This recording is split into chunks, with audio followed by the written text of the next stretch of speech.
गांव का एक गरीब रमेश अपनी मेहनत और संघर्ष के बावजूद भी अपनी जिंदगी में कुछ हासिल नहीं कर पा रहा था।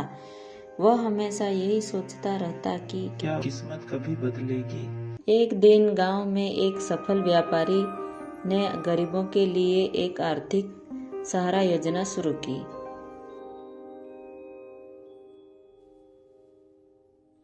इसमें सबसे अच्छे व्यक्ति को एक बड़ा इनाम मिलने वाला था। रमेश कहता है, मैं भी इस योजना में भाग लेना चाहता हूँ। क्या पता मेरी किस्मत बदल जाए। और वह उस योजना से संबंधित आवश्यक दस्तावेज पूरा करने में लग जाता है। फिर अगले दिन वह फॉर्म भरने जाता है। फॉर्म काउंटर पर बैठे व्यक्ति से रमेश कहता है, क्या मुझे इस योजना का लाभ मिलेगा। वह व्यक्ति कहता है, यह तुम्हारी किस्मत पर निर्भर है, आगे ईश्वर की मर्जी। सफलता का सुनहरा सपना देखते हुए रमेश ने हर समय अपनी मेहनत से अपने कार्य में लगा रहा और आखिरकार वह दिन आ ही गया जिस दिन योजना के इनाम की घोषणा होती है। और घोषणा करने वाला कहता है, इस योजना का इनाम रमेश को दिया जाए। और अतिथि के द्वारा रमेश को इनाम दिया जाता है।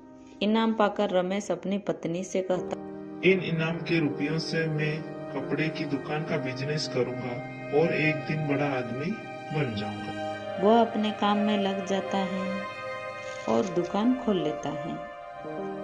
वह रोज खुशी खुशी दुकान जाता है, लेकिन उसकी दुकान में रोज एक दो ग्राहक आते हैं और रमेश उदास होकर घर जाता है।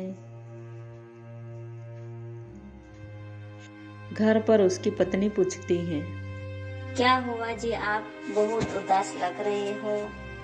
क्या बताऊं, इतनी मेहनत और बड़े अरमानों से मैंने यह दुकान खोली, पर दुकान पर ग्राहक ही नहीं आते हैं। अब मैं घर का खर्चा और दुकान का किराया कैसे चुकाऊंगा। उसकी पत्नी कहती है, आप चिंता मत करो, भगवान पर भरोसा रखो, वो सब ठीक कर देंगे। लेकिन इसके बावजूद रमेश का दिल आज भी बेचैन था। बार बार यह सोचता, क्या यही मेरी किस्मत थी।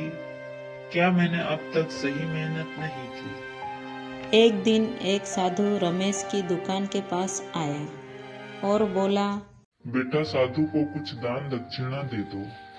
रमेश साधु से कहता है, क्या बताऊं साधु बाबा, मेरी दुकान ही नहीं चल रही, सुबह से बोनी भी नहीं हुई।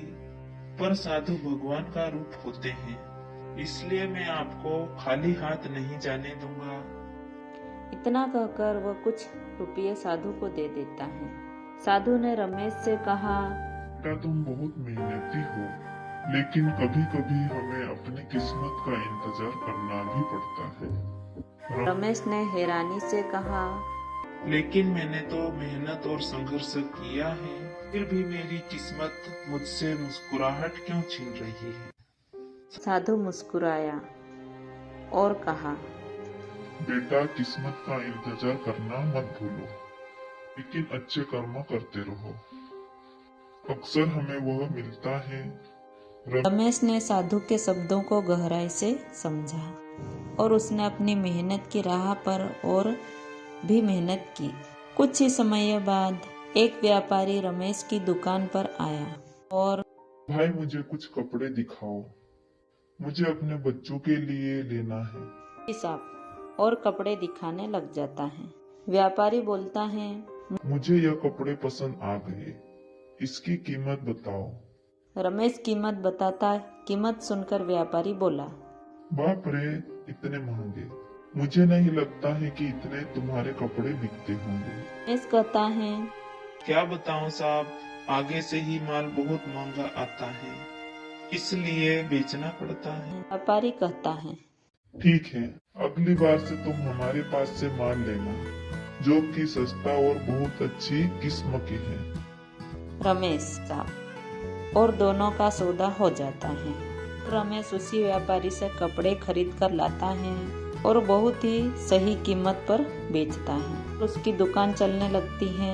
देखते ही देखते रमेश एक बड़ा आदमी बन जाता है। इस कहानी से हमें यह सीखने को मिला है कि किस्मत का इंतजार करना महत्वपूर्ण है, लेकिन साथ ही मेहनत, संघर्ष और सकारात्मक सोच भी जरूरी है। जब तक हम अपने लक्ष्य की ओर मेहनत करते रहे, किस्मत भी हमें अच्छे दिन दिखाती रहेगी।